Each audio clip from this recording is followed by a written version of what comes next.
زي ما انتم شايفين كده حبايبي، هنا خلصنا غدانا بقى. عملنا اللحمه اهي بطريقه حلوه جدا، وطلعنا منها كوبايه طبق شوربه حلو كده زي ما انتم شايفين كده، شكلها تحفه. وعملنا هنا السلام عليكم ورحمه الله وبركاته. اللهم صل على محمد وعلى اله اصحابه اجمعين. ازيكم يا احلى متابعين واحلى مشاهدين واحلى بنات في الدنيا. طبعا النهارده راجعه لكم فيديو جديد، هنعمل مع بعض روتين وهنشوف هنعمل ايه. هنعمل الغدا مع بعض وايه، ونليف كده مواعين ايه، هيبقى يومنا كله في المطبخ. ونشوف هنعمل ايه. هنا بدأ لكم ايه الاول. نعمل النهارده ايه، هنعمل لحمه وهنعمل مكرونه بالبشاميل. هنا بقى حطيت حته سمنه وحطيت ايه فصين ايه حبهان. صراحه المستكه غاليه جدا جدا جدا، ما بجيبهاش مش عشان اللحمه ما اتعملتش بالمستكه هتعيط، كفايه علينا الحبهان. حطيت زي ما انتم شايفين كده بنات، حطيت حته سمنه وفصين حبهان. وهنا غاليه لبن. هنعمل بيه ايه المكرونه بالبشاميل، وهنعمل مع بعض ايه حاجات كتير. تابعوني في الفيديو هيعجبكم جدا. بس ايه ما تنسوناش بقى في اللايك والاشتراك وتفعيل الجرس عشان يوصلكم كل جديد يا احلى مشاهدين واحلى متابعين في الدنيا. ويا رب يكون الفيديو بتاع ال 5000 مشترك عجبكم. وزي ما انا قلت لكم يا حبايب قلبي، اللي عايزني احط له قناته على المنتدى يقول لي، وانا عينيا ليكم يا احلى مشاهدين واحلى مشتركين عندي، وعقبال كل القنوات يا رب ان تحقق اللي هي نفسها فيه. زي ما انتم شايفين كده. هنا بقى خلاص كده هننزل بقى اللحمه نديها صدمه كده. طبعا هنعمل اللحمه ايه بطريقه حلوه جدا، بس ايه هنسلقها عشان ايه هنا النهارده بقى ايه اجازه جوزي الخميس بقى. هم اخدين بقى ايه 25 يناير، اخدين ايه الاجازه بدل الاربع اخدينها الخميس، يبقى وعايزين ايه ياكلوا بقى اكله حلوه كده. قلت اعمل لهم ايه اكله حلوه كده ايه تشبعهم طبعا. وعايزين بقى حاجه حلوه، هعمل لهم برضه حاجه حلوه. تابعوني في القناه هتعجبكم جدا. بس صراحه مش مش هعملها في فيديو عشان الفيديو ايه ما بحبوش ايه طول عليكم. واستنظرونا بقى في حاجات ايه رمضان، وهنشوف خزلنا ايه وعملنا ايه، هيعجبكم جدا وهتستفادوا منها. يمكن ينزل بعد الفيديو ده، بس عايزه بقى التشجيع منكم وايه والمشاهدات والاشتراكات. زي ما انتم شايفين كده انا هنا حطيت الورق اللوري، وهنزل بقى بالبصل. دول بصلتين عشان صغننين وطماطم والجزر، هنزل عليها كده. هنجيب ايه بقى حبه فلفل اسود تاني اهو كده. انا ايه هعملها لهم شوربه كده عشان صراحه. او هننزل حبه فلفل اسود كده. حطي روان، طبعا روان هي اللي بتحط بس حلوه قوي اهو اهو كده. هنديها بقى ايه متسخنين ميه في الكتل. هنحط الميه اهو، هننزل بقى الميه عليها سخنه كده اهو. هنغطي بقى اللحمه خالص. حطي اهو، هنغطي اللحمه خالص خالص خالص كده زي ما انتم شايفين كده. غطيت بقى، حطيت الميه وايه هغطيها بقى كده اهو اهو. وتعالوا معانا ايه نشوف هنعمل ايه تاني. ورجعت لكم تاني حبايبي بقى ايه دلوقتي ايه نليف كده شويه مواعين اهو. عندي بقى شويه مواعين صغيرين كده بتوع الفطار، هليفهم بس على طول وايه نكمل مع بعض الغدا. بصراحه المواعين دي عقدتي صراحه، وندمت قبل ما الدنيا تغلى اللي انا ما جبتش الغساله. والله بندم يعني بندم. رحت اشوفها بقى اللي من دول اللي انا عايزاها لقيتها عامله 20,000 جنيه صراحه، والدنيا ايه مش مسمح لنا اجيبها دلوقتي. كل واحد لو ايه معاكي بقى فلوس ولا حاجه. وطبعا ما فيش حاجه بتتبقى اللي من دول، يا دوبك الفلوس على قد اللي جاي. الحمد لله نعمه وفضل من عند ربنا. ولازم تمشي على قدك وعلى قد مقدرتك، واللي ربنا كاتبهولك، واللي تقدري توفريه وفريه، واللي تقدري تجيبيه دلوقتي هاتيه. عشان طبعا ناقص ايه، كل سنه وانتم طيبين، يبارك لنا في رجب وشعبان وبلغنا رمضان على خير، احنا واللي زينا، ولا مفقودين ولا فاقدين، امين يا رب العالمين. اللي تقدري تجيبيه دلوقتي هاتيه وخزنيه، صراحه كله هينفع. وفي رمضان طبعا ايه زي ما انتم عارفين، في رمضان يبقى المصاريف غير الايام العاديه. لو بتصرفي في اليوم 200 جنيه هتصرفي 400. طبعا رمضان شهر فضيل وكريم طبعا، وما بيتعوضش، شهر بيجي من السنه للسنه، بس طبعا ايه بيبقى مصاريفه غير الايام العاديه، اكل وشرب برضه غير الايام العاديه، مش بيبقى زي الايام العاديه. طبعا الواحد يعني بيبقى صايم في الايام العاديه، ممكن بتقضيها عندك اكل بايت، عندك ده عندك ده، بتمشي الحال مش اشكال. بس طبعا في رمضان مش ايه، بيبقى الولاد صايمين وبيبقى طول النهار، وهم طاقتين اللي بياكلوهم السحور، وساعات السحور برضو ما بيبقاش مش يعني مش بيسحروا قوي، عشان طبعا جاي ايام مدارس، والولاد في ايام المدارس بتنام بدري غير الايام العاديه. طبعا عايزه تغذيهم وتاكليهم لقمه، طبعا ايه بتعمل لهم فطار حلو. اما في قناه بتطلع، في قناه انا متابعاها بتطلع تحبط الناس صراحه، وقناه كبيره مش صغيره، بس انا مش بحب اقول اسامي صراحه عندي، بس صراحه يعني بتحبط الناس. حرام عليكي، ليه بتعملي كده؟ قولي كلمه حلوه، ده انت كده تشجعي الناس، مش تخلي الناس يجي لها احباط. طبعا كله ايه لازم ايه تمشي حالك، تمشي بيتك، كله تقدري توفري لي من دول وفريه، واللي بتوفريه وتدبري بيتك وتوفري مش عيب، كله لبيتك. انا صراحه دلوقتي انا كل حاجه انا بعرف اعملها ما بشتريهاش، طعميه، فول، طحينه هعملها معاكم. انا ما عملتش معاكم طحينه خالص في القناه خالص، هعملها معاكم صراحه، بعملها ما بشتريهاش تاني، اللي بعرف اعمله بعمله. مربى اللي من دول بعمل مربى برده ما عملتهاش، هعملها معاكم برده في فيديو تاني. هنعمل حاجات حلوه جدا في رمضان هتوفر لك وتوفر لك يعني المصاريف، وتدبري ازاي وتعملي ازاي. لو لبن هاتي مثلا 2 كيلو لبن، خدي كيلو وعيني كيلو، هاتي كيلو، مش هقول لك لا، هاتي كيلو، هاتي كيلو نصين، خدي نص وعيني نص، وانسيه خالص ما تطلعهوش تاني، حتى لو احتجتيه ما تاخدوهوش سيبيه. اللبن البودره برضو غالي، لو تقدري تبطليه تبطليه.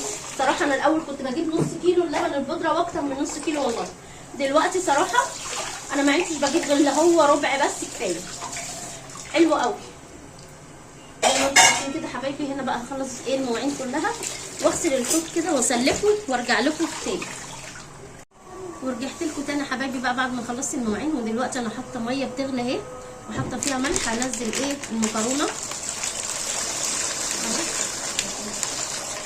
زي ما انتم شايفين كده، بس ايه حبه صغيرين كده خالص اهو، نقلب كده اهو. وتعالوا مع بعض ايه هنعمل ايه شويه خيار مخلل. ورجعت لكم بقى تاني حبايبي ايه نخلل بقى شويه مخلل حلوين كده. هنا معايا بقى ايه برطمان اهو، ومعايا خل، هنحط ايه، هنحط فيها حبه خل كده.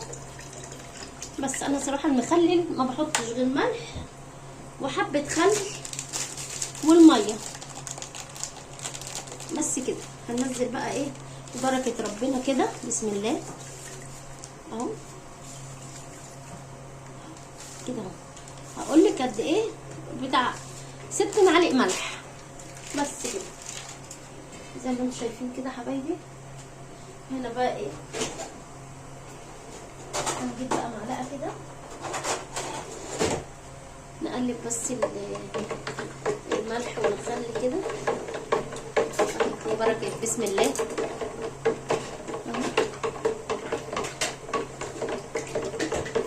زي ما انتم شايفين كده. نقلب حلو كده كده. معانا بقى الخيار ده غسلينه. انا طبعا ما بقشلش اللي هي الايه الحته. بصوا صغنن حلو ازاي. كان ابو ادهم بصراحه ايه جايبهولي، عجبني لقيته صغنن كده، قلت ايه هخليه. بديله بقى شقه كده بس وسط اهو. صراحه ايه بحب ايه انوع لولادي في المخللات. خيار الاقيه حلو كده اخلل لهم. اجيب ارنبيطه اخللها اهو. هي دي بس مش عجباني كده، ايه نشيلها بس كده اهو زي ما انتم شايفين كده اهي. دي بصوا حلوه ازاي، مش هشيل منها حاجه، هديها بس غزه كده ونحطها اهي. ما تاخدهاش للاخر كده عشان لو قعد عندك الخيار ما تتهريش منك اهو. دي كده اهو انا غسلها طبعا حلو اهو. او لما بلاقي فيها واحده كده مش عجباني بروح اقطعها، بس مش بجيبها للاخر عشان ايه زي ما انا قلت لكم حبايبي ما تتهريش منك الخيارويه، عشان ده خيار صغنن. انا بحب اخلل الخيار الصغنن صراحه، مش بحب اخلل الكبير كده في النص كده واسقط كده على طول اهو. يكون الايه كله في وقت واحد، ما بستناش الصراحه ده يستوي ولا ده يستوي اهو كده اهو. بصوا دي صغنونه حلوه ازاي اهو. صراحه المخلل دلوقتي بقى غالي جدا. كنت بجيب البرطمان ده صراحه بقى غالي جدا. انا كنت مخلله معاكم اللفت، لا سوري، كنت مخلله معاكم الزيتون. صراحه عاينه برطمان لرمضان اهو اهو اهي كده.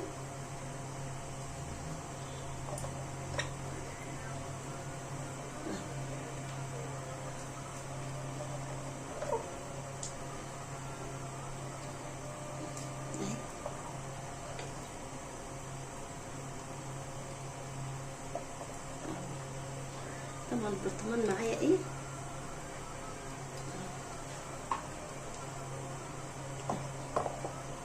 بكل سهوله.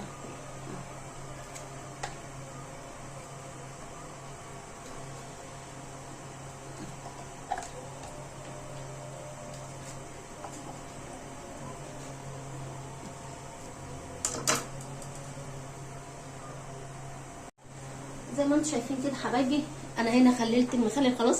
صراحه البرطمانات دي اللي هي بتاعت ايه اسواق بدر كنت بجيب منها المخلل، انا بتنسى الصراحه بخلل فيها نفعني جدا.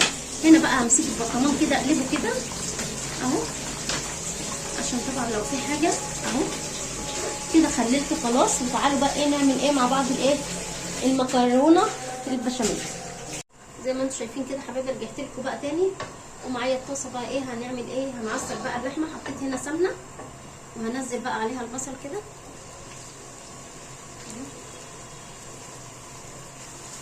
هنزل كده البصل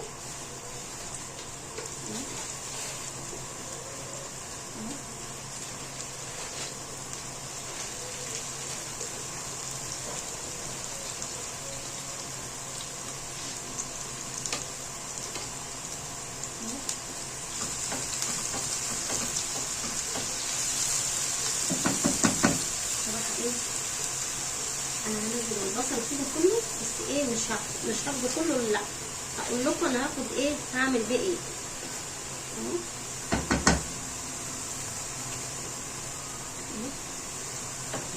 هنا بقى حاطه سمنه كده، افضل بقى ايه اقلب كده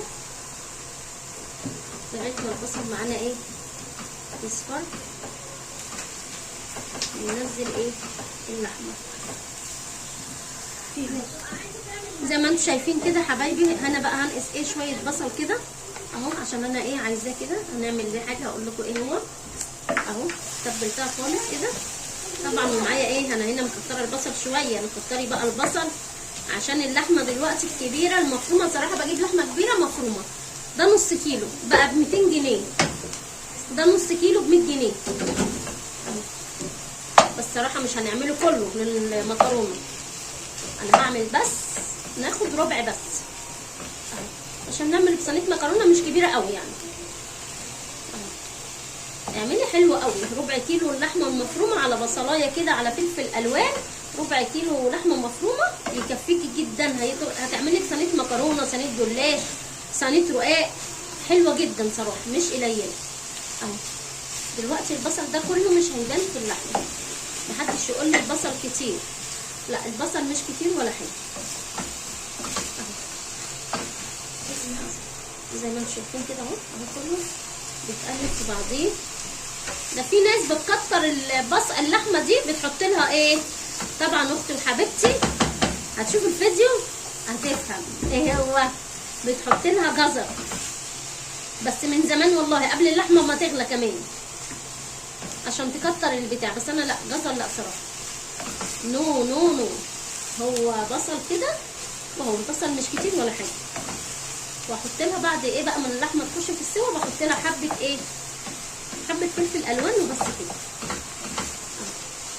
بس برضو مش هنزل عليها البهارات غير لما ايه تخش في السوا كده وخلاص. هسيبها بقى كده اهو، تعالوا مع بعض نعمل ايه البشاميل. زي ما انتم شايفين كده يا حبايبي، خلاص اللحمه اهي قربت تخش بقى في السوا اهي. خلاص كده هنحط لها بقى ايه التوابل بتاعتها. هننزل عليها بايه، هنزل عليها ده ورق لوري مطحون، هننزل بحبه كده صغيرين كده بيخلي طعم الاكل حلو جدا. وهنزل عليها فلفل اهي، حبه فلفل كده، وهنزل عليها ببهارات لحمه برضو اهو، بس كفايه.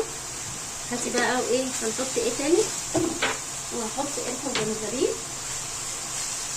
اهو، هنحط ايه معلقه صغيره برضو جنزبيل كده اهو، هنحط لها بقى حبه كمان. وروان بتحط القرفه اهو كده، حبه كده او حبه صغيرين قرفه اهو، بس كده كفايه.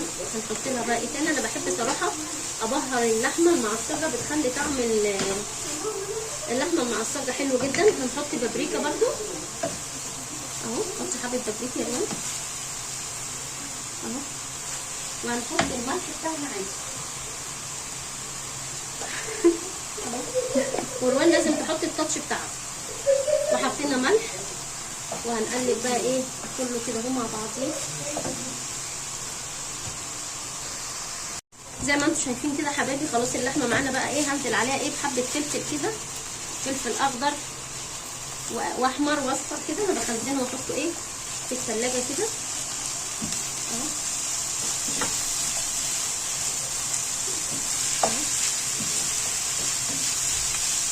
صراحه تحطيه في الاخر عشان يفضل معاكي ما يتبلش اهو. ورجعت لكم تاني يا حبايبي بقى ايه عشان نعمل ايه البشاميل. انا بعمل البشاميل صراحه على البارد. هنا بقى حطيت اللبن، بس ايه حطيت ايه نص اللبن بس عشان ايه الخلاط مش هياخده. وهنا هننزل عليه ده جبنه دي جبنه موزاريلا كانت عندي صراحه مش هنزلها. ودي جبنه ايه، جبنه نستون كده انا مقطعاها كده اهو، هنزلها كده كله بضربه ايه ني في ني كده، بتبقى البشاميل بيبقى حلو جدا يا بنات. عن الايه، عن صراحه ما بعمله ايه بحمر الدقيق، انا بعمل على طول كده البشاميل للمكرونه البشاميل ني في ني. هنا معايا هنا اللبن، ودي معايا يمكن فاكرين يا بنات، دي كانت معايا لما كنت عامله الزبده والجبنه، كانت مطلعه اللي هو زي اللبن الايه، زي الكريمه اللباني، حطيتها في الفريزر. هنزلها برده كده عشان تدي طعم للبشاميل يبقى تحفه معانا اهي. هضرب كله مع بعضيه كده، وهننزل الدقيق. بس الجبنه الموزاريلا دي مش هنخليها، نحطها فين، هنحطها بقى في من فوق الصينيه من فوق اهو. هننزل كده بيها كده ادي واحد. صراحه دي المعلقه اللي هي المعلقيه انا ايه بنزل بيها كده 2 3 اهي. روان بتقولي دي مش معلقه، قلت لها انا عارفه 4 كده حلو قوي. بالمعلقه تاخدي 6 معالق دقيق، حلو قوي. اللي هي المعلقه دي بقى اللي مش زي اللي عندكم دي، بقى بالمعلقه اللي هي العاديه دي حطي 6 دقيق، 6 دقيق على كيلو اللبن على طول اهو. وادي هنا بقى احط فلفل اسود حبه كده، روان بتحب الفلفل الاسود في البشاميل. وهننزل عليها ايه ملح. في ناس بتحط الماجي، بس انا صراحه مش بحب الماجي، انا بعمله كده بس. هنغطيه بقى اهو، وهضربه على الخلاط كده وايه، وارجع زي ما انتم شايفين كده حبايبي. بعد ما ضربت بقى البشاميل، ضربت بقى اقول لكم ايه، حطيت نص كيلو لبن وحطيت النص التاني هنا عليه. نص كيلو لبن تضربيه في او كيلو لبن، هقول لكم كيلو لبن، كيلو لبن، 4 مكعبات جبنه نستون، حبه ملح وفلفل، وتحطي لو ما عندكيش كريمه لباني حطي معلقه لبن بودره، وحطي معلقه كريم جانتيه بس مش محلى. في كريم جانتيه مسكر وفي كريم جانتيه مش مسكر. جربي كده طريقه الكريم الجانتيه دي هتعجبكم جدا جدا جدا زي ما انتم شايفين كده حبايبي. وهنا بفضل بقى تفضلي تقلبي كده، ما تشيليش ايدك عشان ايه ما يكلكعش منك.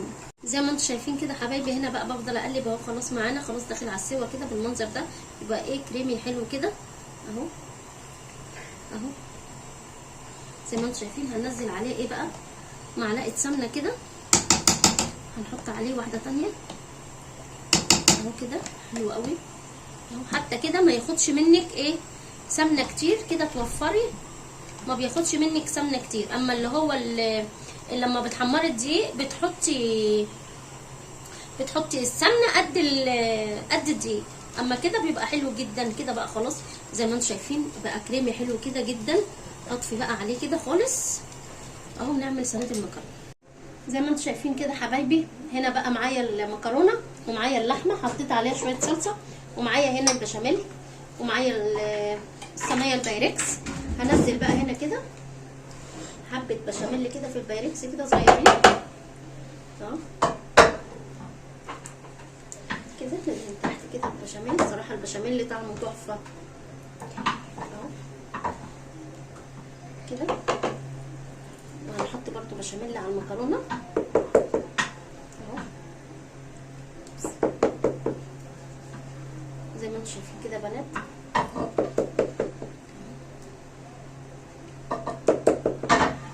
وهنسيب ايه حبه بقى عشان ايه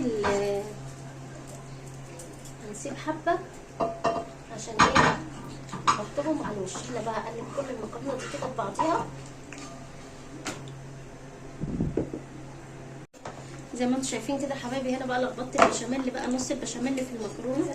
هننزل كده ايه البشاميل كله في ايه في الطاسه في الصينيه زي ما انتم شايفين كده حبايبي. هنا بقى بحط ايه نص البشاميل نص المكرونه كده اهو. بس انا ايه بحب ايه اخليها بقى رقيقه كده عشان ما تبقاش ايه المكرونه تخينه، يعني الخلطه تبقى ايه رقيقه حلوه كده اهو بالمنظر ده كده اهو. احط لها كمان ايه حبه كده صغيرين اهي.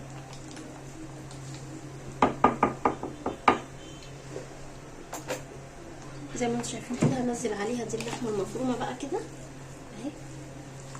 حط عليها معلقه صلصه بس كده اهو.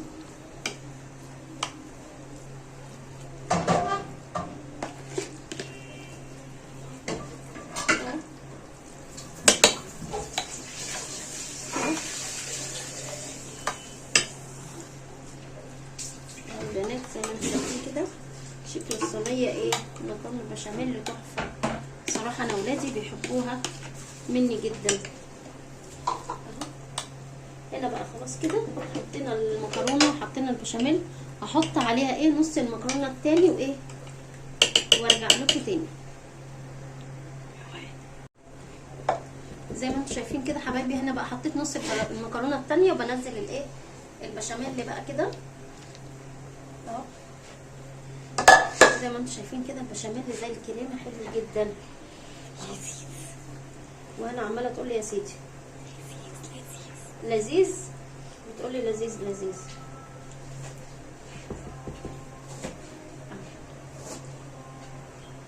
لازم ايه تسوي كده الصينيه كلها اهو.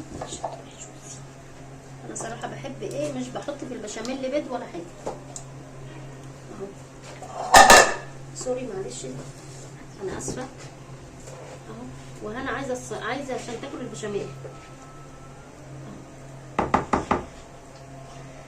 زي ما انتم شايفين كده يا بنات اهي كده اهو. ايوه اهو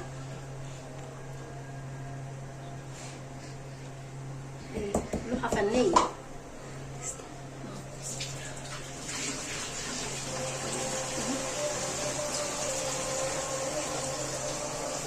زي ما انتم شايفين كده زي ما انتم شايفين كده. خدي المعلقه انا اهو. هنجيب بقى منديل امسح الصينيه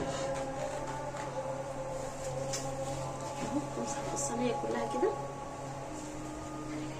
اهو زي ما انتم شايفين كده يا بنات اهو. زي ما انتم شايفين كده مسحنا بقى الصينيه ايه تخلي شكلها حلو كده. خدي يا نرمي ده. ومعانا جبنه موزاريلا هنحطها على الوش اهو. جبنه موزاريلا كده نحطيها على الوش كده بس، ولا سمنه ولا ايه ولا بيض ولا حاجه. بالمنظر ده صراحه مش بحط انا في البشاميل بيض خالص. حتى الجلاش لما بعمله ما بحطش فيه بيض اهو. بالمنظر ده كده يا بنات اهو. هاخدها بقى ايه هنمي كده ناخدها بقى نحطها في الفرن ونرجع تاني نشوف هنعمل ايه مع بعض. زي ما انتم شايفين كده حبايبي هنا بقى معايا اللحمه. هنا حطيت لها البصل اللي انا كنت حيشاه وحطيت لها الفلفل الالوان بس صفيت شوربه عشان ايه زوجي عايز شوربه ونزلت عليها البصله كده. هنعمل ايه لحمه محمره هننزل عليها بسمنه كده اهو. السمنه كده وهنحط لها ايه بقى هنحط لها البهارات اهو. حبه فلفل اسود كده نحط لها ملح بس ايه ما تكتريش ملح كده. هننزل عليها بحبه صويا صوص ودبس رمان كده زي ما تكوني بتعملي لحمه ايه محمره بالظبط. انا طبعا بحط ايه دبس رمان بس. شكرا يا هنا. العفو. انا ايه زي ما انتم شايفين كده حبايبي هنقلب بقى كلها كده اهو. هنسيبها بقى ايه برضه تستوي ايه شويه كده صغيرين اهو زي ما انتم شايفين. وانا هنا حطيت طلعت البصله والجزرايه والورق اللوري والحبهان كله كده اهو. زي ما انتم شايفين لسه في ورق لوري اهو. هنشيلها كده وايه وكده يبقى اكلنا خلص. زي ما انتم شايفين كده حبايبي هنا خلصنا غدانا بقى. عملنا اللحمه اهي بطريقه حلوه جدا وطلعنا منها كوبايه طبق شوربه حلو كده زي ما انتم شايفين كده شكلها تحفه. وعملنا هنا صينيه المكرونه بالبشاميل. بصوا شكلها عامله ازاي اهي يا بنات. بصوا شكلها تحفه جدا. وهنا بقى دي عامله برده مكرونه بالفراخ لابني اهو عشان محمد ما بياكلش الايه ما بياكلش المكرونه بالبشاميل. دلوقتي بقى نقطع حته كده حلوه كده اهو اهو كده.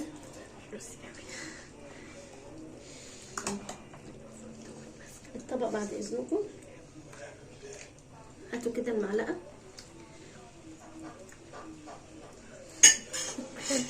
هاتي معلقه يا هنا كده زي ما انتم شايفين كده يا بنات اهي. زي ما انتم شايفين كده اهي. بصوا شكلها تحفه جدا جدا جدا اهو اهي. جربوها بالطريقه دي كده بالبشاميل اللي على البارد. هندوق هنا وروان عشان هما واقفين اهو بيدوقوا وانا هدوق معاهم. طب حاضر هنا بتاخد مني المعلقه. طعمها تحفه. اتفضلي يا هنا. ايه تسلم ايدك يا ماما. شكرا يا هنا. ايه روان جوسي جوسي زي ما انتم شايفين كده حبايبي. وده غدانا النهارده وده يومنا. ويا رب النهارده يكون الفيديو عجبكم، نال اعجابكم يا احلى مشاهدين واحلى متابعين في الدنيا، وهم خدوا مني المكرونه ومشيوا. وخشوا شوفوا بقى الفيديو برضو بتاع عامله فيديو تاني بتاع الحلبسه، وعامله طريقه فراوله عصير حلوه جدا تنفعكم في رمضان يا احلى متابعين واحلى مشاهدين في الدنيا. والسلام عليكم ورحمه الله وبركاته.